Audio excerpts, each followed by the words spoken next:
Só quem já provou a dor, quem sofreu se amargurou, viu a cruz e a vida em tons reais. Quem no certo procurou, mas no errado se perdeu, precisou saber recomeçar. Só quem já perdeu na vida sabe o que é ganhar,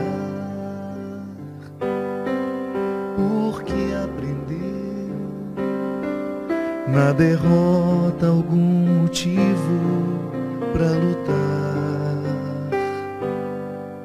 E assim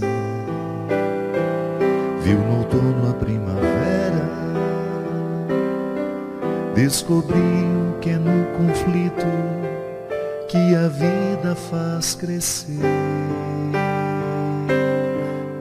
que o verso tem reverso, que o direito tem um avesso, que o de graça tem seu preço, que a vida tem contrários e a saudade é um lugar que só chega quem amou, e o ódio é uma forma tão estranha de amar,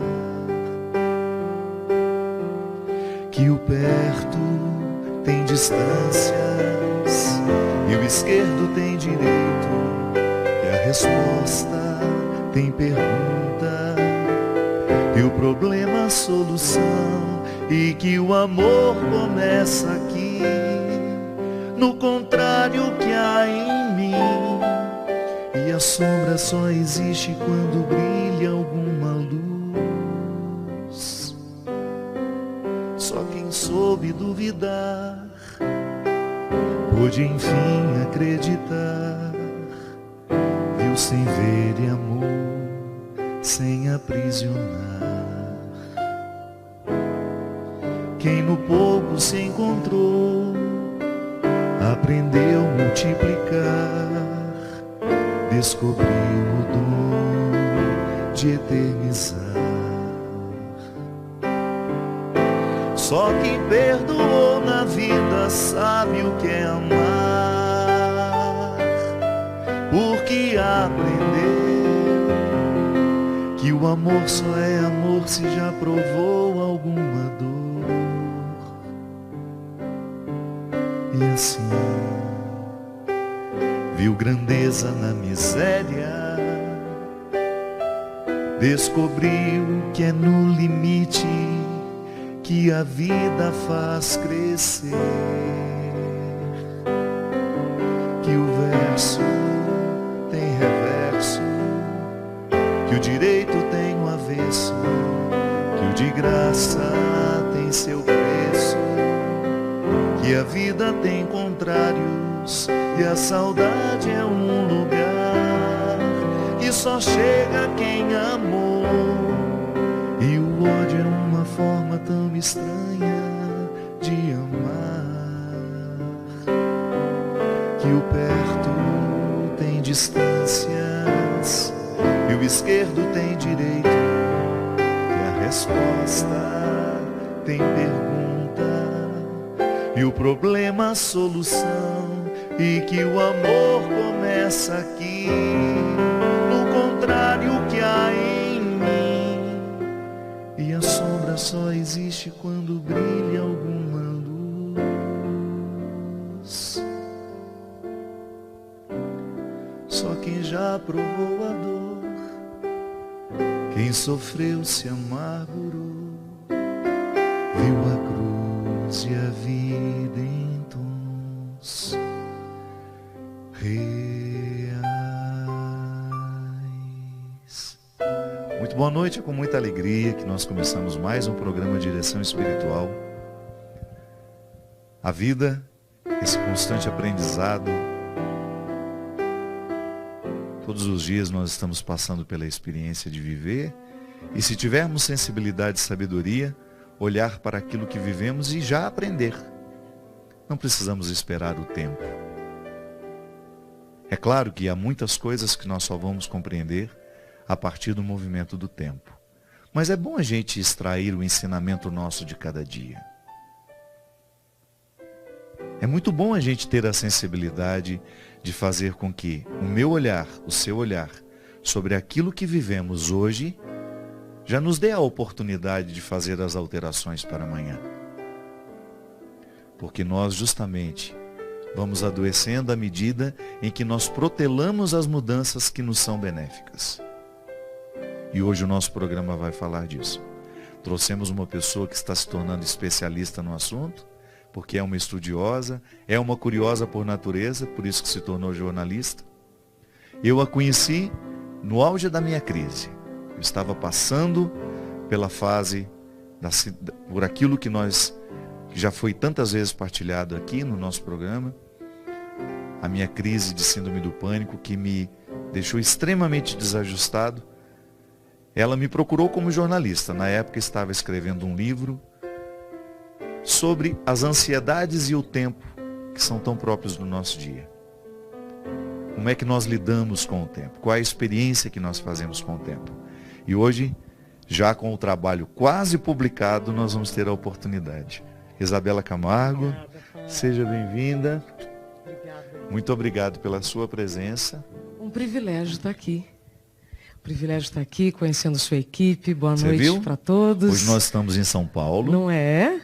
Tornando possível a sua presença entre nós, mas ela já tinha prometido que iria à Cachoeira também. Sim, porque... Nosso encontro já era para ter acontecido há mais tempo. Há mais tempo, e ele só não tinha acontecido porque eu trabalhava num horário em que eu já deveria estar dormindo. Só para as pessoas saberem, que horas mesmo você acordava? Bom, eu passei 6 anos e meio da minha vida acordando meia-noite, 1 ou 2 da manhã. Misericórdia, E Senhor. aí, quando eu falo sobre isso, Padre Fábio... Ia dormir que horas, Isabela? Então, deveria 5, 6 da tarde. Mas como a gente não tem um botão para apertar, né, e dizer, dormindo a partir de agora... Você entrava no ar que horas? 5 da manhã. No primeiro... No hora 1. Hora 1. E que depois passou a ser às 4. Paulo. Né? Hoje, hora 1 tem 2 horas, passou a entrar até mais cedo. Depois eu ia para o Bom Dia Brasil. E no final, agora dos últimos meses em que eu trabalhei na TV Globo, eu fazia ainda um intermediário, que era o da Globo News, que era o Globo News em ponto. Mas era um produto fantástico em que eu podia interagir. A gente tinha uma troca de altíssimo nível, eu e o Burnier. Então, eram oportunidades muito importantes para passar uma informação para quem estava em casa, porque as informações da previsão do tempo, Padre Fábio, elas interferem em muitas decisões. Não só se vai chover ou vai fazer sol para as nossas, não é só para isso. Os agricultores tomam decisões de plantio ou de colheita a partir da previsão do tempo. E eu falo isso porque a minha família é de agricultores, ainda mora no sítio, e eu vi, por exemplo, como é que eu posso dizer... Uma lavoura inteira de feijão que foi colhida no momento inadequado, choveu depois e tudo foi perdido. Então, eu sempre tratava a previsão do tempo com muito, muito respeito, muito carinho, pensando nas decisões que as pessoas iam tomar. Então, eu chegava muito cedo na TV, entrevistava um meteorologista todos os dias. Você tinha esse contato antes de entrar no ar? Sim, porque como a gente acaba improvisando muito, você tem que ter esse conteúdo. A gente só pode falar, né, de improviso daquilo que a gente sabe bem. E eu não fiz a faculdade de meteorologia. Eu sou uma jornalista que por 6 anos e meio falei, né, boa parte, né, do tempo sobre a previsão do tempo. E aí, esse trabalho exigia que eu chegasse na TV bem antes do jornal começar. Porque aquilo que a gente vê aqui na TV é uma partezinha minúscula de um trabalho que já foi feito por muitas pessoas, por muitas horas antes. Né? Muitas pessoas acabam pensando que a pessoa chega, ela faz maquiagem e pronto. Não, mudou muito. Sabe? Hoje o apresentador, ele não só apresenta, mas ele se prepara para tudo aquilo que vai acontecer durante o dia. Né? Nós temos uma grande amiga em comum, que é a Ana Paula. Ana Paula Araújo, né? Que também levanta muito cedo. Super cedo. E o que acontece, Padre, que é bom a gente comentar, que assim, cada hora que você dorme a menos do que o seu corpo precisa, ou cada hora que você acorda antes do que você deveria, vai causar um sintoma no seu corpo. Eu me lembro que na época, quando eu lhe entrevistei, Eu tinha entrevistado também uma médica especialista do Instituto do Sono, a Dalva Poiares, e ela me disse que mulheres que trabalham em turnos invertidos têm 84 doenças já na frente do que outra que não tem. E dessas 84, 5 doenças muito graves podem ser desenvolvidas. Naquele momento, padre, eu comecei a chorar quando ela disse isso, porque das 5 mais graves, eu já tinha tido 3. Você está fazendo uma leitura da sua vida. Eu estava fazendo uma pesquisa, uma entrevista, que é para esse livro, que a gente já dá mais detalhes. Mas quando ela falou aquilo, eu falei, poxa, mas eu não posso ter a quarta e a quinta. Assim. Eu já tive 3. Aquilo me chamou mais atenção ainda. E aí eu fui pedir, né, para minha chefia a mudança de horário. E eu não tive a mudança de horário. Então, você vai fazendo o que você pode. Aí você vai em vários médicos, vai tomando vários tipos de remédio, lidando com muitas patologias como se tudo fosse normal. E não é normal. O normal é você trabalhar com qualidade de vida, tendo tempo para dormir, tendo tempo para descansar, tendo tempo para se alimentar. Então, isso eu fui aprendendo a trancos e barrancos. Por isso que agora, quando eu falo sobre a síndrome de burnout, eu tenho estudado muito sobre o assunto, padre, porque muitas pessoas estão em sofrimento mental no Brasil. Sofrimento mental é tudo aquilo que deixa a pessoa fora de um funcionamento normal. A Organização Mundial da Saúde me dá 3 números que vale a pena a gente reforçar. O Brasil é o país número 1 em ansiosos do mundo. Ociosos. Ansiosos do mundo. O segundo lugar em depressivos só perde para os Estados Unidos. E o segundo lugar em estressados só perde para o Japão. Os japoneses são estressados? Sim, sim. Porque existe uma cobrança por resultado muito acirrada, especialmente depois da recuperação da Segunda Guerra. E interessante que essa semana eu vi uma informação de que há um grande número de suicídios entre jovens japoneses. Padre, isso é um problema gravíssimo. E quando as pessoas... Aliás, eu quero que as pessoas entenderem que hoje eu estava vindo para São Paulo, e eu estava ouvindo uma notícia na Rádio Jovem Pan, dizendo que a ponte que liga Vila Velha à Vitória estava sendo o palco de situações muito tristes, que eram de suicídios muito recorrentes ali. Quase que toda semana, uma incidência de suicídio lá na ponte. Ontem, nós tivemos aquele episódio no shopping, né? Um rapaz se jogou. Isso é apenas um retrato de uma situação que acontece muito, que está crescendo. E quando eu falei com a minha produtora hoje, assim, Bia, queria muito levar a Isabela para falar comigo sobre esse assunto, porque eu a conheci neste momento. A Isabela estava escrevendo um livro sobre o tempo. Ela era a jornalista responsável pelo tempo na Globo, ali naquele horário que ela trabalhava, e ela quis desdobrar o conceito de tempo, como as pessoas lidavam com o tempo, e como essa lida estava provocando ansiedade. Por isso que ela chegou até mim. Também, padre, você sabe que eu sempre ouvi as pessoas me perguntando, o tempo está passando mais rápido? Não, Todo mundo fala isso, Todo mundo fala isso. E aí, esta provocação me fez querer escrever o livro. Exatamente. Então, o livro, antes, ele tinha um nome, De Tempo ao Tempo. O tempo está passando mais rápido ou nós estamos passando mais rápido pelo tempo? Mas aí, o nosso Deus é tão maravilhoso que ele me deu agora a minha própria história. Porque antes eu fui falar com o padre Fábio. Quando você me conheceu, eu estava doente, né? Você estava, padre, talvez no momento de muita fragilidade, porque a gente não consegue entender como nós não percebemos tudo aquilo antes. Antes, justamente. E você me disse uma frase que eu repito sempre.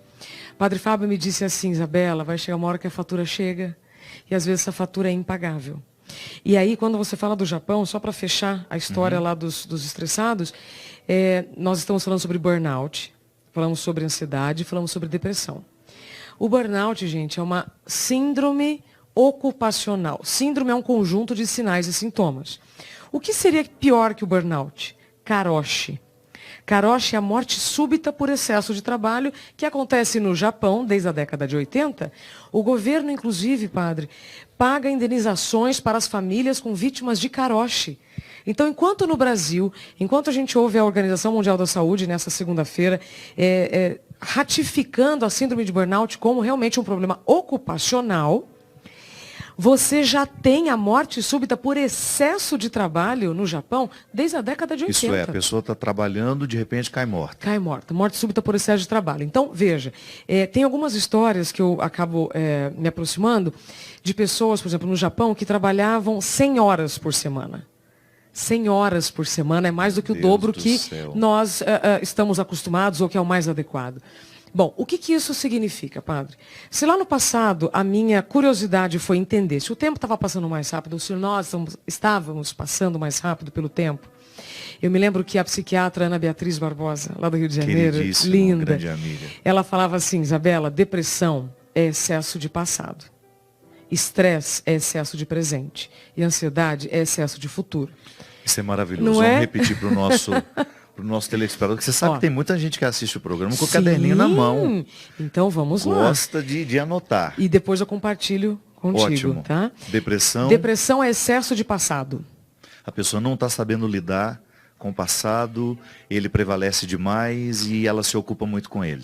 Eu diria, padre, pegando um ganchinho do que você falou logo na abertura, se você me permitir, que é quando a pessoa não vê o aprendizado naquela situação. Entendi. Que ela ainda está sofrendo. Porque a gente sabe que, no fundo, tudo vai nos levar para uma evolução pessoal, vai trazer aprendizado. Tudo. Só paciência, né? Nossa, mas Isabela, você não sabe da minha dor. Sei sim, gente. A sua dor é a minha dor. É por isso que eu falo com muito otimismo que você vai se livrar dela, você vai se desapegar da dor, se você olhar aquele problema por um outro ângulo. Uhum. Você precisou sentar no chão e chorar para perceber que tinha alguma coisa errada. Eu precisei ter um apagão no ar, eu tive desorientações físicas e mentais para entender que aquele modelo de vida não estava fazendo bem para a minha saúde. Então, veja, ou você olha isso como um problema, como uma coisa ruim, ou você olha para isso como aprendizado. Tá certo? Melhor do que ter a morte súbita, né? Pronto. Né? O corpo está te dizendo alguma coisa enquanto dá tempo de fazer. O corpo sempre fala, né, padre? Sempre fala. Então, a depressão é excesso de passado. O estresse é o excesso de presente. Quando a doutora falou isso para mim, que eu também entrevistei ela para o livro, eu falei, realmente, né, excesso de presente. Eu não estava me dando conta que eu também estava tentando fazer muitas coisas ao mesmo tempo. E aí o mais delicado disso, gente, é que nós ouvimos a vida inteira que você tem que fazer várias coisas ao mesmo tempo. Mas não dá, nós não somos máquinas. E até uma máquina, quando você abre muitas telas num computador, por exemplo, ela trava, sabe? Então, verdade. O excesso de estresse, né, o excesso de presente, que é o estresse, e a ansiedade, que é o excesso de futuro. Ansiedade, existem dois tipos de ansiedade. A ansiedade que te faz ficar atenta, querer, né, buscar algumas respostas, e tem a ansiedade que causa a patologia das crises de ansiedade, que é quando a pessoa pensa no futuro, mas de maneira negativa. Uma coisa foi quando você me confirmou da nossa gravação, eu fiquei extremamente ansiosa, mas uma ansiedade boa, porque eu sabia que a nossa conversa seria muito agradável, muito acolhedora para quem está nos acompanhando. Frutuosa, né, para quem escuta. Agora, se eu tivesse pensado assim, meu Deus, o que o padre vai me perguntar? Mas eu não estou sabendo. E será que vai ser assim? Será que vai ser assado? Entendi. Entenderam a diferença? Uma coisa é você pensar num compromisso, pensando que aquela oportunidade surgiu para você participar da vida de outras pessoas, você pode contribuir para o crescimento delas. Enfim, e por mais que aconteçam desafios, jogo de cintura, bom humor, vamos em frente. E não pensar naquilo como uma situação desagradável, que vai te trazer sofrimento. Uhum. Pronto, essa é a questão. Então, é muito importante a gente falar sobre isso, porque são dores invisíveis. E as dores invisíveis são muito mal interpretadas, Padre Fábio. Porque nós também crescemos numa crença que doença é perna que quebra, é pele que sangra, é parte que está faltando. Inflamada. E não. E doença também são as dores invisíveis. Então, hoje nós temos, por esses números que eu lhe disse, 10% da população brasileira em sofrimento mental. E sofrimento mental, os psiquiatras, os neurologistas, e toda a turma da Organização Mundial da Saúde confirma. O sofrimento mental é uma situação que te deixa fora de sync, fora do normal. Não vamos entrar aqui no mérito do que é normal, do que é anormal. Aquilo que cada um percebe de si mesmo. Pronto. Né? Eu sei exatamente quando eu estou fora do prumo. Pronto.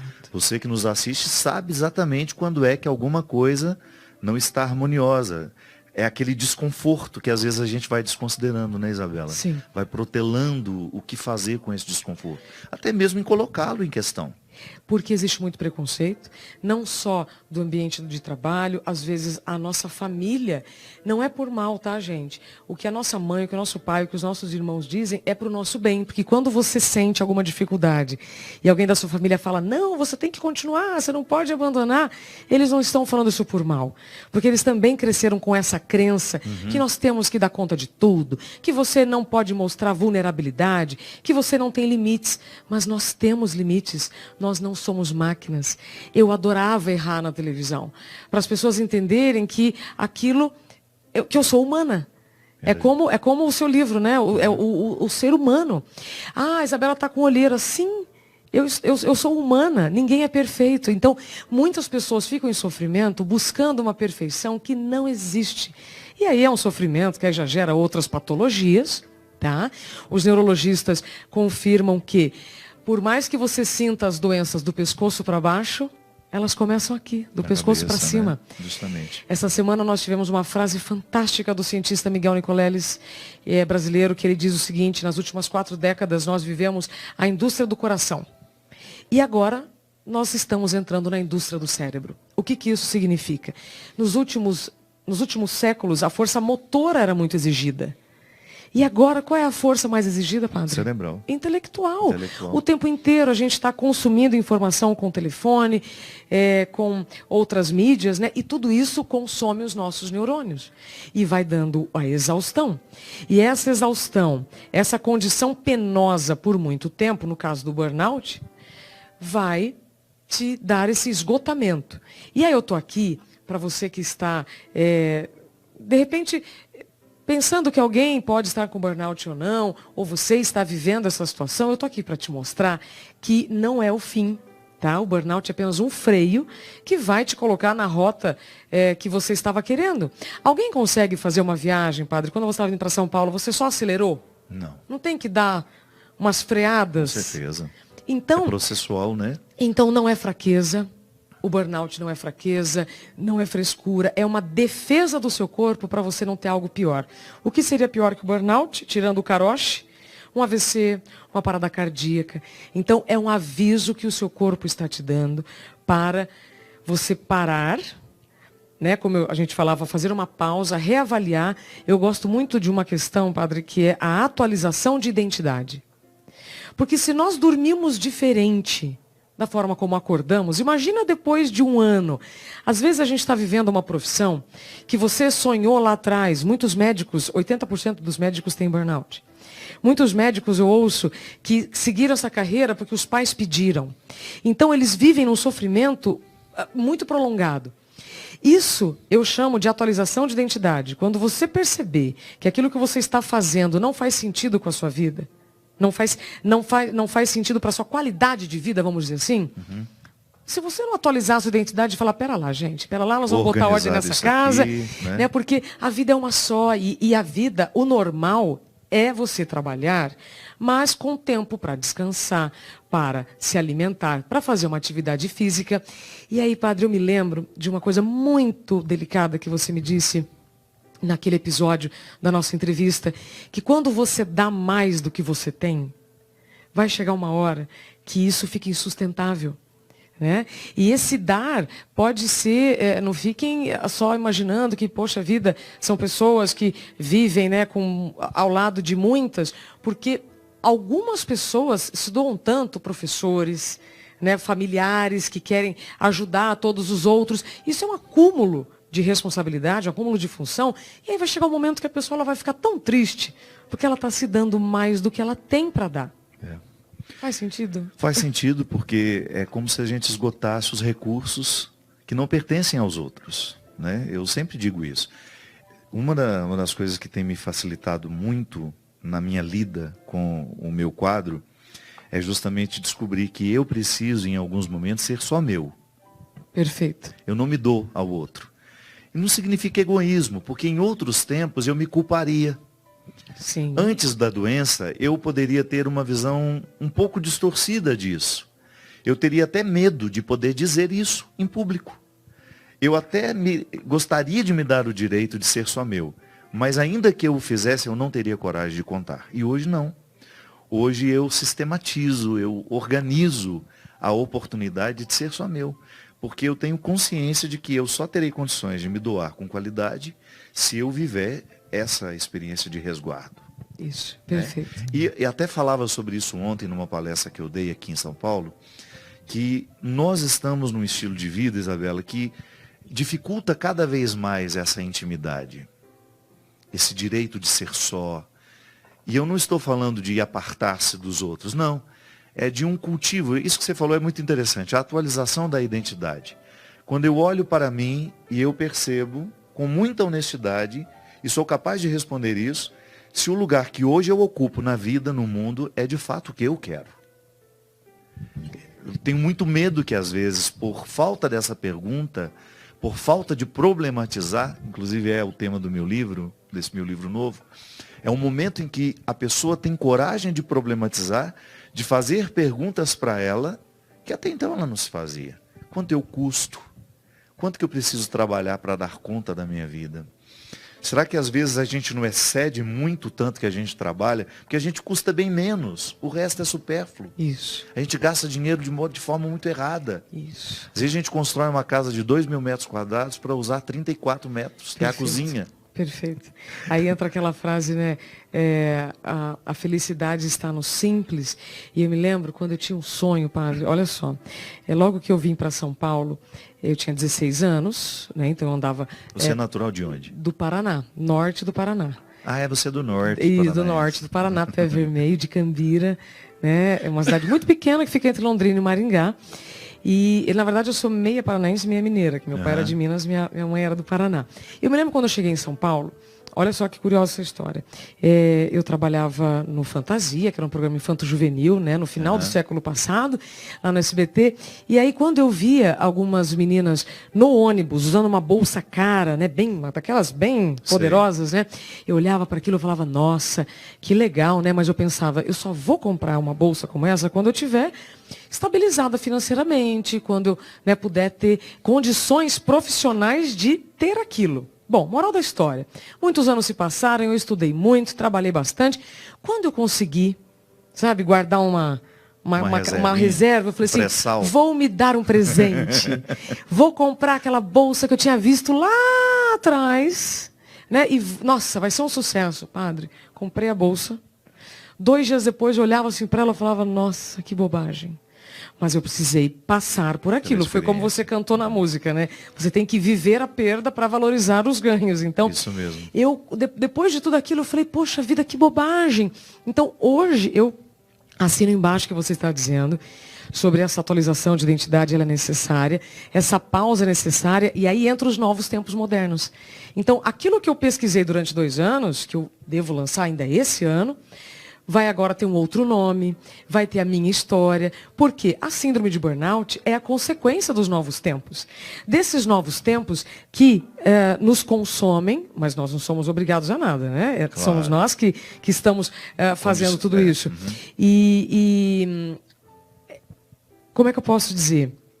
Essas nossas atitudes, por exemplo, a dependência tecnológica, ela é como a dependência do álcool, do cigarro. Os médicos, outro dia eu estava no congresso de neurociências para todos. E aí o pessoal lá do Instituto de Psiquiatria, do Hospital das Clínicas, da USP, dizendo, né, da dependência, da diversão à dependência. E aí eles explicam as razões de nós estarmos tão viciados em tecnologia. Porque o nosso cérebro, em algum momento, nós mandamos para ele que aquilo é importante ou prazeroso. Como é quando você quer comer um chocolate, quando a pessoa quer fumar um cigarro, ou quer tomar uma bebida, porque ela já mandou em algum momento aquela informação que aquilo é importante, e se ela não fizer, se ela não se informar, se ela não entrar, se ela não publicar, se ela não gerar um conteúdo, aquilo pode ser negativo. Então, tem muitos médicos estudando isso, tá?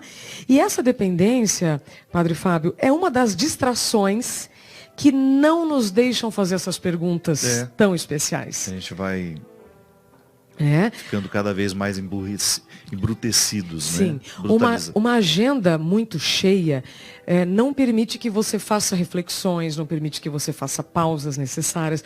Hoje mesmo, desde segunda-feira, eu estou numa maratona, falo Maratona do Bem, falando com várias emissoras de rádio e de TV sobre essa notícia da Organização Mundial da Saúde, que é uma das melhores notícias dos últimos tempos, né, que reconhece o ambiente de trabalho como um gerador da síndrome de burnout. Isso é muito importante porque existem situações em que você tem que olhar para o lado do empregador e para o lado do empregado. Tem o autocuidado da pessoa e também tem as responsabilidades da empresa. Né? Eu tenho falado, inclusive, padre, que a saúde mental ela interfere totalmente, diretamente na saúde financeira, na produtividade. Claro. Então, nós não podemos aceitar, assim, de uma forma muito simples, que você vai fazer sempre o melhor que você pode, depois que você adoeceu, você vai ser substituído. Porque os talentos custam.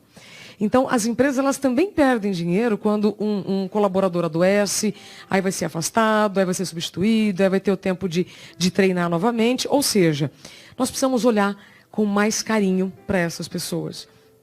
Então, desde segunda-feira, eu venho nessa Maratona do Bem explicando qual foi essa determinação da Organização Mundial da Saúde, o que muda na legislação, plano de saúde, seguro e tal. Aí hoje o que eu fiz?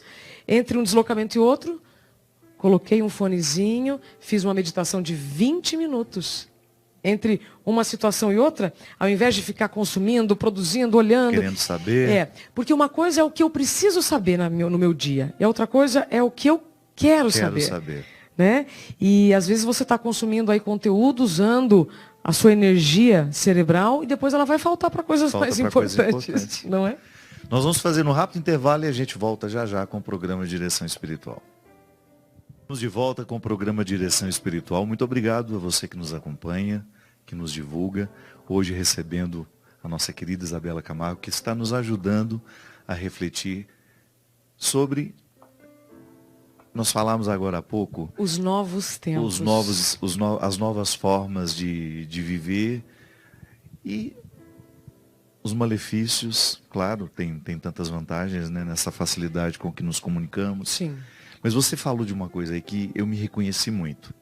Quando você estava dizendo que a nossa lida com o celular é uma demanda de energia, que não tem como. Em algum momento se esgota. E você sabe que às vezes no final do dia eu tenho um cansaço mental que eu consigo identificar que foi o excesso de celular. Sabe, padre, quando eu comecei a desenvolver o burnout, eu sentia muito enjoo. Muito enjoo. Antes de você saber o que tinha? Antes de saber, antes de reconhecer que todas aquelas patologias que eu tinha já era o burnout, né? Já era o caminho para o burnout. Uma coisa que eu acho muito curiosa é que quando a gente adoece, a gente quer a solução de um dia para o outro, mas a gente esquece quanto tempo você levou para adquirir aquilo. Para construir o problema. Né? Então, eu sentia muito enjoo e aí eu fui criando algumas estratégias. Então, por exemplo, Instagram, as redes sociais, tudo tem vantagem e desvantagem. Mas aí para não fazer isso sentada, eu fazia o quê? Em pé, porque aí já começava a doer a perna. Aí você parava. Você parava. Mas isso, eu parava. Mas isso não impede que às vezes eu tenha dias como esses últimos em que eu fico produzindo mais conteúdo, mas agora com uma finalidade. Entendi. Né? Mas aí você vai dizer, tá, mas isso também tem que ter um limite. Pronto. Voltamos à palavra mágica. Impor limites, reconhecer os limites, aceitar que você tem limites. Para aceitar que você tem limites, você tem que aceitar que você é vulnerável. Que o Padre Fábio, que faz um trabalho fabuloso na vida de milhares de pessoas, também é um ser humano. E nós não somos máquinas. Como nós estamos convivendo muito com máquinas, a gente está confundindo um pouco essa relação. Porque nós temos limitações físicas. Muitas coisas vêm da nossa herança genética, outras são desenvolvidas no ambiente que a gente convive. Então, uma pessoa ela pode ter uma predisposição para uma determinada situação e naquele ambiente ela desenvolve, ou não. Ou não. É por isso que pessoas que trabalham... O estilo de vida vai determinar muito, né? Estilo de vida e também a sua genética. Muitas pessoas me comparavam e diziam assim, mas você adoeceu, mas a sua colega não. Sim, nós temos estruturas físicas diferentes, a estrutura celular é outra. Então nós temos que tomar muito cuidado, padre, com uma coisa chamada julgamento. Né? Eu costumo dizer que assim, ficar no raso, todo mundo fica. São poucas pessoas que têm coragem para se aprofundar no mar. Porque vai dar trabalho, tem que fazer um curso de mergulho, comprar uma roupa especial, um aparelho de respiração. Mas, se você fizer tudo isso, você vai ver belezas que poucas pessoas estão vendo. Isso mesmo. Então, quando a gente olha para uma situação com um pouquinho só de informação, ela vai te gerar uma interpretação, às vezes, muito equivocada. Então, a gente tem que ter, sim, um olhar com mais acolhimento para quem está do nosso lado, precisando de ajuda, só que, às vezes, vai faltar um pouquinho da sua vontade de querer ajudar. E aí, muitas pessoas me perguntam, tá, mas eu estou vendo a pessoa precisando de ajuda, como é que eu faço? Pergunta para ela, como eu posso te ajudar? Como é uma palavra mágica que transforma tudo. Sabe, padre? Então, reconhecer os limites, você reconheceu um limite no passado. Que aquela sua agenda, que no primeiro momento era extremamente prazerosa, ela começou a te tirar a alegria. E aí, é muito curioso, porque aí você passa um momento e você fala, nossa, mas aquilo que eu queria tanto, agora eu tenho, não estou mais feliz. Mas é a quantidade. Então, a questão é essa, é a quantidade. Eu não estou falando para as pessoas abandonarem suas profissões e todo mundo morar numa casinha de sapê. Não. Né? Não é isso. Mesmo que não é possível isso. O que eu estou dizendo é o seguinte, as relações comerciais, empresariais, tecnológicas não vão mudar. É disso para mais. Isso. Nós é que temos que saber quais são os nossos limites. Assim como no passado as pessoas falavam que a televisão roubava o nosso tempo, ninguém te amarrava na frente da TV. Assim como também ninguém te amarra no telefone. Né? O Fábio Coelho, que é o presidente do Google do Brasil, ele me disse uma frase que vale a pena eu compartilhar com vocês. Quando eu perguntei para ele, Fábio, o que vai acontecer com o ser humano, com esse excesso de internet? Ele disse que vai acontecer um movimento muito parecido com o que aconteceu com a alimentação. Quando a gente tinha escassez de comida, era uma situação. Aí quando a agricultura começou a se desenvolver, uma oferta de alimentos maior, todo mundo começou a comer tudo que tinha pela frente. Né? É como se eu quisesse comer todo o bacon do mundo. Aí ele falou, aí vieram os problemas. Precisou viver para depois. Aí você tem os movimentos que voltam. Então aí você tem os veganos, você tem as dietas restritivas. Por quê? Porque você não precisa comer toda a comida de uma vez só. A mesma coisa com a internet. Não é porque que eu tenho Wi-Fi o dia inteiro que eu vou ficar conectada na internet o dia inteiro. Por quê? À noite você vai colocar o telefone para carregar. Mas se você dormir menos, se você tirar da sua vida coisas muito simples para a sua qualidade, o telefone de manhã vai estar carregado, mas você não. Você vai acordar cansado, vai acordar exausto, que é como muitas pessoas estão se sentindo. Os neurologistas têm explicado, têm estudado muito que essa caixa mágica chamada cérebro, ela é muito importante e a gente não está sabendo usá-la. Você está consumindo cérebro desnecessariamente com bobagem. Faz sentido, padre? Faz demais. Me diga uma coisa, para as pessoas que estão nos assistindo, você disse que na verdade nós não podemos falar de um sintoma apenas. É um conjunto, porque é uma síndrome. Quais que seriam? Eles são muito semelhantes à síndrome do pânico, à depressão, ou você consegue identificar uma diferença naquilo que seria sintomático? Assim, padre, a depressão ela pode ser o caminho do burnout ou a consequência do burnout. Tá, trabalha-se demais. Cria-se aquela indisposição. É assim. A frase que ontem ouvi de um advogado, que é especialista, é PhD na área, autor inclusive do livro Burnout, e as responsabilidades do empregador, ele diz o seguinte, o burnout, ele só vai acontecer, a gente não pode banalizar também, tá? Após o trabalhador ficar muitos anos numa situação penosa, colocando o seu corpo numa situação de estresse drástica. Entendi. Então é diferente você ter um episódio, por exemplo, um final de semana que você trabalhou demais. Isso é burnout? Não. Dormiu menos porque foi para festa, né? E estou exausto. Não é isso. No meu caso, eu fiquei 6 anos e meio trabalhando num horário em que eu colocava o meu corpo numa situação muito ruim. Porque eu interferia no ciclo circadiano. Ciclo circadiano é o ritmo que o seu corpo produz, os hormônios. Isso. E aí, se você não produz, interfere nas glândulas e todo o funcionamento do corpo. E vai virando um peteco, né? Como diz lá em Minas. Sabe? E aí, padre, olha que curioso. Até 150 anos atrás, a gente acordava com o sol e dormia com a lua. Tá? Por mais que a gente tivesse velas, lamparinas, era diferente. Tá? Nós estamos falando diferente disso, né? Totalmente. Então, se a gente pensar que só há 150 anos nós temos esse aparato todo luminoso que nos faz maximizar a agenda do dia, dormir menos, né? Aí você começa a encontrar realmente sincronicidade no que todo mundo está falando. Agora é a hora do cérebro, agora é a hora da gente olhar com mais acolhimento para as dores invisíveis, porque nós estamos usando o cérebro de uma maneira diferente. Ciclo circadiano, ele é totalmente bagunçado com isso que eu falei. Os horários que você dorme, os horários que você acorda. E aí, para finalizar com a resposta da sua última pergunta, os sintomas do burnout, eles são vários, mas o que eu já consegui cruzar em muitas histórias. Problemas gastrointestinais. O que é um problema gastrointestinal? É aquela dor de estômago que não passa. Levanta a mão quem tem gastrite.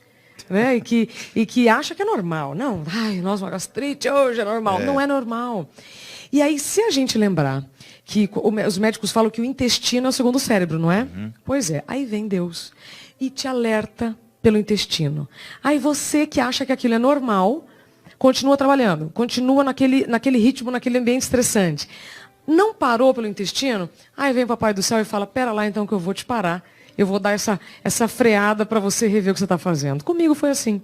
Então, problemas gastrointestinais, cardiovasculares, taquicardia, falta de ar, enjoo, transpiração, manchas na pele, queda de cabelo, tudo isso é um caminho para o burnout. Vamos lembrar que o burnout ele não afeta a estrutura do cérebro. Ele afeta as funções momentâneas. Eu, quando tive os apagões no ar, que me fizeram procurar o psiquiatra, que aí eu me afastei, né, para fazer o tratamento médico, sair dessa licença médica, eu estava com tudo isso junto, mas não reconheci em mim os sintomas. Entendi. Porque a gente acho que nunca vai acontecer nada com a gente. Né? Você vai tratando tudo como gavetinhas individuais, sem lembrar que você é um armário inteiro. Isso né? mesmo. Então, o seu corpo ele vai avisando, mas a gente não presta atenção. Porque a gente acha que nunca vai acontecer nada. E não. E o nosso corpo precisa de equilíbrio. E você estava, inclusive, me prometeu um livro que fala justamente da síndrome entre os padres, né? Muito. Burnout no sacerdócio. Uma pesquisa espanhola que uma médica, agora não vou lembrar o nome, ela fez um grande estudo e o número é como se fosse 7 de cada 10 padres estão sofrendo burnout. Poucos sabem, porque o diagnóstico ele é muito mal interpretado. Eu tenho a impressão, padre, que pelos sintomas que você me disse, pelo caminho que você levou, você também teve burnout. Só que naquele momento, os médicos que te atenderam identificaram como síndrome do pânico. E pode ser. Tá? Hoje nós temos uma dificuldade tremenda no diagnóstico correto da síndrome de burnout, porque a gente está falando de várias coisas. Não, inclusive, há pouco, quando eu estive com um psiquiatra amigo, ele falou que hoje é muito difícil você conseguir. São tantas doenças novas que ainda não deu tempo. Nós estamos adoecendo e a ciência não está tendo tempo de dar nome a tudo isso. Sabe o que está acontecendo? Lá nas nossas férias, Sandra. O Felipe me disse isso. Padre, síndrome de burnout é o nome novo para doença velha. Porque as nossas mães tiveram estafa. É verdade. Nossas bisavós tiveram... Minha mãe usava muito expressão, gente, estou com esgotamento nervoso. Esgotamento nervoso em Minas Gerais. É isso. Pronto. Agora, posso te dizer uma coisa? As nossas bisavós tiveram neurastenia. Neurastenia foi um termo definido por um médico chamado George Miller Bird em 1869, num livro que chama American Nervousness, o esgotamento nervoso que a sua mãe falava. Olha isso, gente. Agora, o mais irônico de tudo isso, sabe o que é? Eu acho que 98% do povo está tudo com burnout também. Mas tem cura, tá, gente? Estou aqui para mostrar, não tá caindo nenhum parafuso, tô ótima, com o tratamento dá tudo certo. Quanto tempo você levou para ficar bem, para sentir-se bem, desde que você começou o tratamento? O tratamento ele é multifatorial, assim como também a síndrome, ela vem também de vários fatores. Porque vai incluir mudança de vida também. Estilo não adianta você ficar tomando remédio. Pronto. O meu compromisso comigo foi esse, Isabela. Quando eu percebi que o remédio me deu uma estabilidade emocional, que eu consegui reagir, que eu saí daquela situação que eu estava, falei, pronto, agora é a hora de tomar decisão. Isso. Porque não adianta nada eu continuar com a minha rotina exaustiva de trabalho e fazer com que o remédio dê conta disso, porque uma hora ele vai parar de dar conta. Mas o que está me adoecendo é outra coisa. Mas esse pensamento é de uma sabedoria tremenda, porque as pessoas terceirizam a cura, né? Todo mundo quer comprar no remédio, na farmácia, né? O remédio e solução. E você me falou uma coisa que eu repito sempre, mas eu sempre dou crédito, tá, gente? Pelo amor de Deus. Eu falo assim, olha, quando alguém vem me comentar sobre a síndrome de burnout, mais de 1.100 pessoas me procuraram, padre, para contar suas histórias, para pedir ajuda. Tá, no ambiente, no e-mail formal que eu coloco disponível realmente para uma pesquisa que nós estamos fazendo para um documentário. Vamos colocar esse e-mail agora também para você receber mais 1.100? Vamos embora. tratandoburnout@gmail.com. tratandoburnout@gmail.com. Eu estou com mais 3 amigas. Vamos soletrar burnout, porque às vezes as pessoas não vão saber. BURNOUT. tratandoburnout@gmail.com. É muito importante Se entrar falar... no seu Instagram também tem informações lá tem sobre tudo. Meu Instagram é Isabela Camargo Real. É Isabela com Z. Z e 2 L's. Muito metido. Camargo Camargo é real e é real de realidade, tá, gente? Não é real de realeza, não. Real de verdadeira. Padre, essas 1.100 pessoas me procuraram e contar a história também é muito terapêutico. Que cada pessoa ela adquiriu de uma maneira. Tá? Ou foi por um excesso de trabalho, ou foi excesso de assédio moral, foi excesso de tudo no ambiente de trabalho. Tudo aquilo que diz respeito ao ambiente de trabalho. Ambiente de trabalho. Entendi. Eu cruzei uma informação muito importante. Ninguém que está feliz tem burnout. Então a infelicidade está presente em cada e-mail que eu recebi. Por quê? Quando você se sente desvalorizado, quando você sente que você está se dando mais do que você deve, que você pode, né, mas você assumiu compromissos, aí você não pode, né, os compromissos financeiros e tudo mais, você não pode recuar, tudo isso vai te gerar uma infelicidade tremenda, que você vai pensar, o que eu estou fazendo? Né? Então, esse e-mail eu coloquei porque eu estou com mais 3 amigas, nós estamos desenvolvendo um fórum sobre saúde mental, um documentário sobre burnout, porque é um assunto que precisa de mais acolhimento, tá certo? E outra coisa, agora vamos ligar Lé com Cré. Cristina Maslach, uma psicóloga que mora em São Francisco, ela escreveu na década de 70 um livro chamado The Cost of Caring, que é o custo de cuidar. Lá na década de 70, ela identificou um perfil muito possível de ter o burnout. Médicos, enfermeiros, assistentes de saúde e policiais. Por quê? Porque na década de 70, essas pessoas estavam mais expostas a pressões e elas não podiam errar. Hoje eu coloco nessa lista os jornalistas, os padres, todas as pessoas que têm esse custo de cuidar do outro. Sei. Por quê? O que acontece quando um médico erra, padre? É um fuzuê, né? Um jornalista quando gagueja, vira meme na hora. Então você vive com uma pressão absoluta. O Tiago, meu marido que está aqui, ele acompanhou hoje cedo eu fazendo uma nota de esclarecimento sobre uma interpretação equivocada da regra da OMS, que foi divulgada na segunda-feira. E ele viu por alguns minutos a minha preocupação na vírgula, porque a letra e tudo mais. Porque a gente sabe que se você publica alguma coisa errada, a gente tem responsabilidade com o que a gente fala. Meu Deus do céu, muita. Com o que a gente fala, com o que a gente escreve. Então, tudo isso tira a sua energia também. Então, hoje, eu entendo que nós estamos vivendo um período de muitas mudanças. Essa aqui da tecnologia, desse excesso de acessos, é só mais uma. Teremos outras. Sabendo disso, padre, o que nós vamos fazer? Reconhecer os nossos limites, dizer não, avisa a família o que está acontecendo com você. Se você não sabe ainda o que está acontecendo, fale justamente, olha, eu não sei o que está acontecendo, mas eu não estou bem. Eu percebo muito preconceito, muito julgamento, muito medo de expor uma dor invisível, porque realmente, até hoje eu ouço as pessoas me dizendo que é frescura, que é fraqueza, que é mimimi. Mas ainda bem que agora veio a Organização Mundial da Saúde dizendo que não é mimimi. É, sim, um problema causado pelo excesso de trabalho. Pois é. Foi bom demais, não foi? Já acabou? Já acabou, você acredita? Não é possível? Pois é. Uma fala, né? Uma fala, né, gente? A gente agradece demais porque o programa Direção Espiritual Nós estamos no ar há quantos anos? 12 anos. Toda semana. 13 anos, a gente ninguém sabe mais. Nós estamos todo mundo com síndrome de Faz mais de 10 anos. Mais de 10 anos. Pronto, faz mais de 10 anos. E a gente sempre conciliou aqui, a gente sempre compreendeu que a vida espiritual compreende a vida, material. A saúde física. Hoje eu estou lento, estou cansado. A saúde física é importante demais e nós não podemos separar a vida espiritual da nossa saúde física.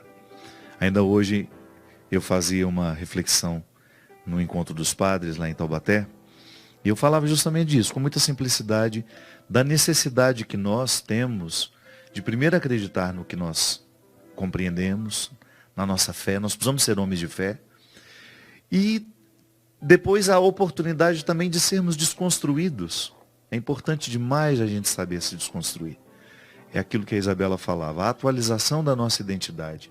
De você ser capaz de olhar para aquilo que você escolheu, qual é o seu ramo de trabalho, onde é que você está gastando o seu tempo, onde é que você está escolhendo ser você, com quem você está escolhendo ser você. E nós compreendemos, Isabela, que essa vida espiritual, quando abraçando todas essas realidades, nós ficamos muito mais concretos. E isso interfere de maneira muito positiva na nossa vida. Sim, a espiritualidade é fundamental para a gente lembrar que nós somos humanos, que nós precisamos dessa pausa para a gente voltar para dentro. Eu costumo dizer que a saída é para dentro. E que bom que nós temos você, Padre, com tanta verdade, com tanta honestidade, com tanta humanidade, mostrando que você é um orientador espiritual. Você também vai ter as situações que as pessoas que você orienta também. Ou seja, essa sua verdade, ela é maravilhosa, é por isso que tem milhares de pessoas acompanhando os seus pensamentos, as suas publicações, as suas missas, os seus programas, Obrigado. os seus shows, porque a sua decisão em contribuir para a educação espiritual do outro, ela é fundamental para a nossa sociedade ser mais humana. Então eu espero que o nosso Papai do Céu te cubra de muita saúde e de muita sabedoria para colocar limites, para saber dizer não para aquilo que está fora do seu sistema. Não tem ninguém mais importante nessa vida do que você. Não tem ninguém mais importante nessa vida do que você que está nos assistindo, a sua vida, a sua saúde, a sua tranquilidade, o seu lazer, o seu prazer, tudo isso é importante, sabe? Então, precisamos olhar para dentro. Mesmo somente depois que a gente cuida de nós é que nós podemos cuidar de outros, né? Pronto. A regra é tão simples. Muito obrigado, Daniel, por estar conosco aqui hoje. Obrigado à Canção Nova de São Paulo, que hoje nos recebe com tanto carinho. Obrigado, Isabela, mais uma vez. Gratidão. Que Deus te abençoe. Quando for lançar o livro, vamos fazer claro, mais um programa para falar. Claro, com aspas especiais do nosso querido Padre Fábio. Gratidão. Que Deus derrame sobre nós a sua bênção e nos conceda cada vez mais a sabedoria, o discernimento, para que a gente seja capaz de identificar o que na nossa vida precisa ser modificado. E que a gente tenha coragem de mexer nas peças do tabuleiro da vida. Porque não faz sentido a gente julgar sabendo, ou melhor, continuar perdendo, sabendo que nós temos uma forma de modificar o jogo e passar a ganhar. Derrame sobre nós a bênção do Deus Todo-Poderoso, Ele que é Pai, Filho e Espírito Santo. Amém. Até a semana que vem, se Deus quiser.